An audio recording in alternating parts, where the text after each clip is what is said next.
Hello and welcome to Callie's Life.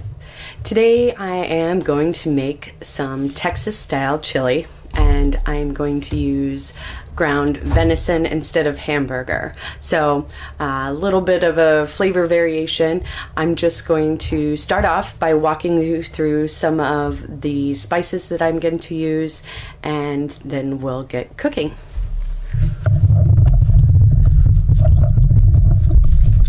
So today we are going to use quite a few spices. I have black pepper, we have granulated onion and granulated garlic, we have smoked paprika, chili powder, and cumin. We also have, for the venison, I'm going to use just a splash of balsamic vinegar. It makes it taste a little more beefy, just adds a little flavor profile to it. Sea salt, and then I'm also going to be adding a few spices or herbs. Celery seed and a rub sage, and then just for a little kick of spice, I'm going to add some red pepper. Okay.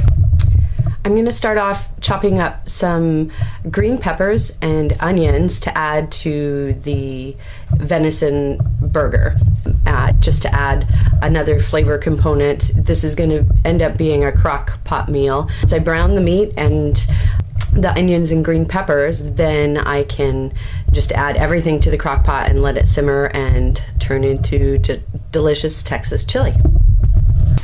Okay, so I'm going to take about a quarter of a green pepper.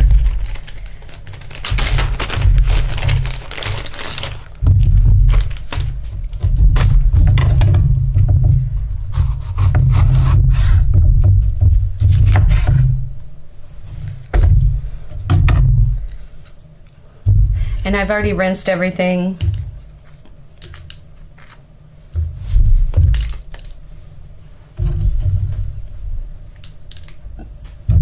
I'm going to chop this pretty thick.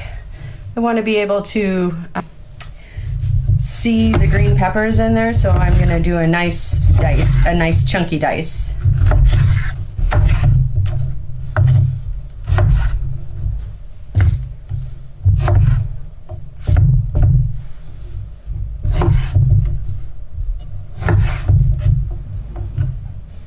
So this is about the size that I'm looking for. It'll cook down and be delicious, but it won't melt away.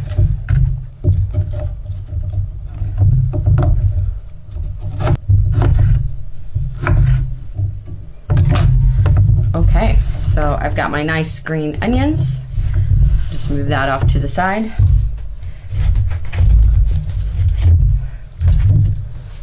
And I have about a quarter of a large onion. Trim the end off there, and then I'm going to just add this extra little bit. I don't ever think that you can have too much onion in a dish, so I would just eyeball it. I like a lot of onion in everything anyway, so it doesn't have to be exact.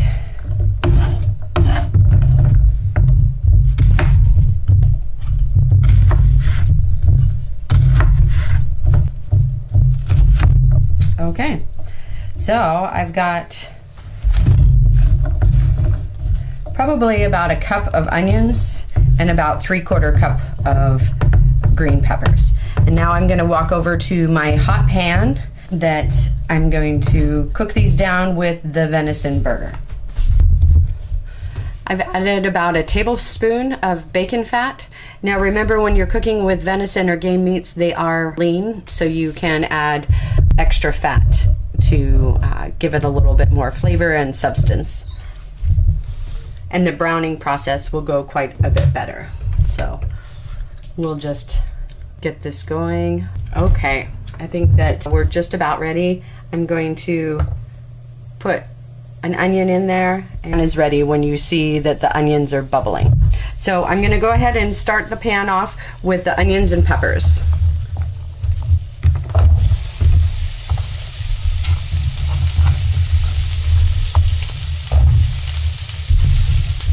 Just coat the onions with the bacon grease, a little bit of pepper,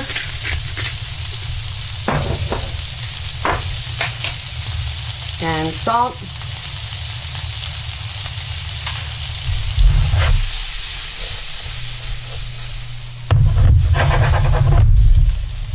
Now I'm going to add the green peppers.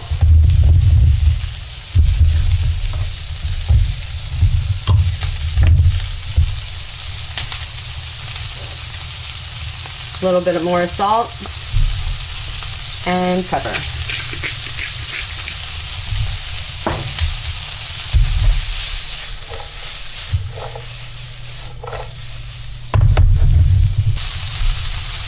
Now I want to get a good caramelization on all of the vegetables, and then I'm going to add the venison burger. Okay, while I'm waiting for that to brown up, I am just going to start adding some of the ingredients to the crock pot. Here is my nice size crock pot. It is, I'm not sure how many quarts. I think it's a 6-quart container. And I have some dark kidney beans. And I'm just going to add 2 cans of dark kidney beans.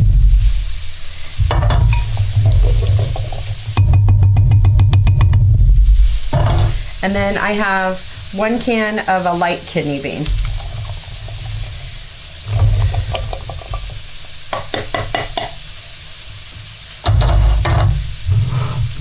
I have 2 cans of whole peeled tomatoes. Chad really likes to have the big chunks of tomato in his dishes of chili, so that's why I'm using this. You can use stewed tomatoes as well.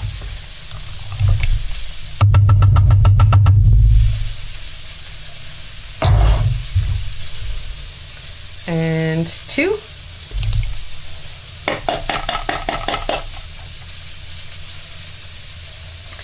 And I have 1 nice large can of diced tomatoes.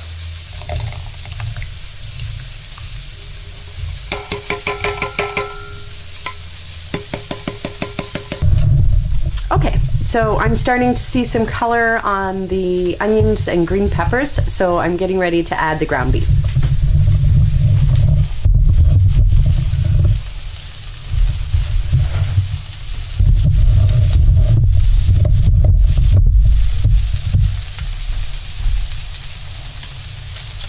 And I have about a pound of venison ground beef. Or venison, ground venison. It's not beef.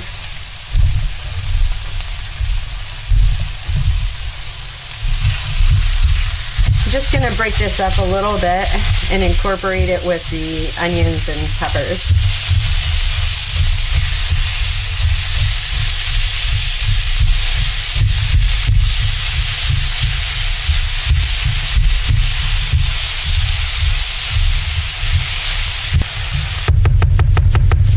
Okay, so I'm going to start off the seasonings, and I'm using the chili powder. I'm going to generously, okay, that's a brand new bottle, so it's not shaking out very well. So I'm going to use two heaping teaspoons of chili powder. 1, 2. The smell of the chili powder is what you want to overwhelm the whole dish. So if you don't smell it, then add more. I have some smoked paprika. Just give it a nice coating over the whole top. Some celery seed. And this is just a light sprinkling over the top. Some rub sage. Also, just sprinkle enough so you can see it over the top. It's probably about 1/4 teaspoon. Cumin, one of my favorite spices. It is a must in chili, I think. It gives it a savory flavor. And the same with this, just make sure that it evenly coats the top of the pan. Now, I have some red chili. or red pepper, cayenne, and Chad doesn't like it too spicy, so I'm just gonna lightly sprinkle some over the top. Generously put garlic powder and onion powder.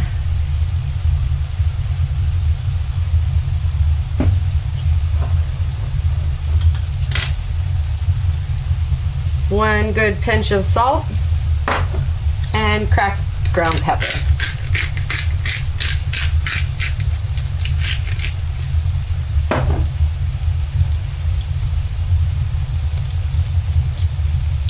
I'm going to finish this off with the balsamic vinegar.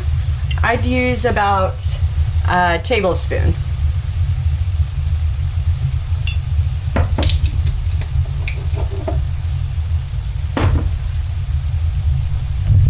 And the vinegar will cook through, so you don't have to worry about the flavor of it getting in, or it tasting like vinegar.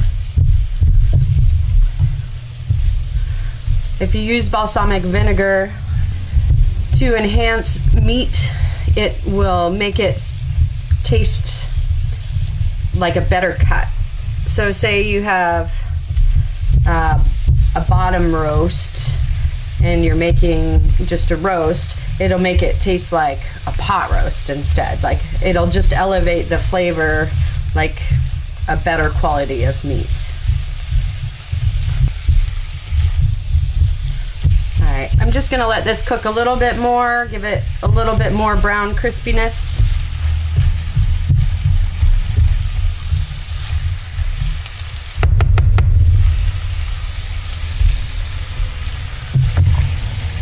I'm also going to add just a little bit more bacon grease, about a teaspoon of bacon grease.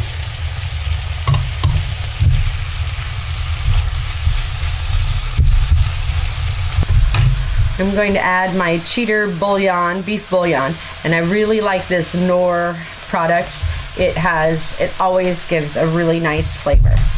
And I'm going to add 3 teaspoons to this.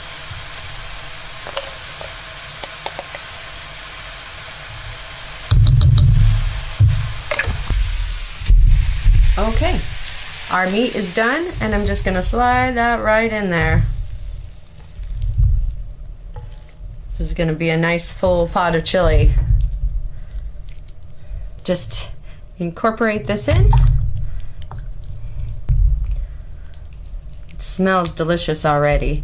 Now, since everything was pre-cooked, I can just wait till this warms up and have it ready to go. I'm gonna cook it for a few hours. I really like the flavors to incorporate really well, so even though it's all pre-cooked, I still cook it for a few hours. If you wanted to, you could probably have this ready in about a half an hour if you either put it on the stovetop or had a crock pot that cooks really at a high temperature and can bring it to a boil. You just want to make sure that all the ingredients are warmed all the way through, and probably tomorrow this is going to taste even better. It's that rule of thumb with stews and soups, is that it always tastes better the next day. Okay, so that's about done. I'm just going to put the top on and get it cooking. Clean that up a little bit. Okay, so I'm going to cook that for about 3 to 4 hours on a very low temperature. Just heating it all the way through very slowly, and we'll enjoy it for dinner this evening. Thanks for watching today. I hope you enjoyed the recipe. And remember, when you're making food, you know what flavors you like, and you know how to use your nose. And my trick is that when it smells good, it is good. And in general, it works out about 100% of the time. So just use your nose, and you'll know when the seasonings are just right. You'll find that you enjoy your food much, much more. Don't be afraid. Experiment. I rarely use recipes, and I make delicious food all the time. So anyway, I hope you have a great day. Thanks for watching. Please like and subscribe to the channel if you haven't already. You can also share it with your friends if you think it's a good, quick, easy recipe, which I think it is. And substitute any meat of your choice. You could use ground turkey, beef, chicken, sausage, whatever your flavor feel is. This is a pretty traditional Texas style chili recipe. So enjoy. Cheers.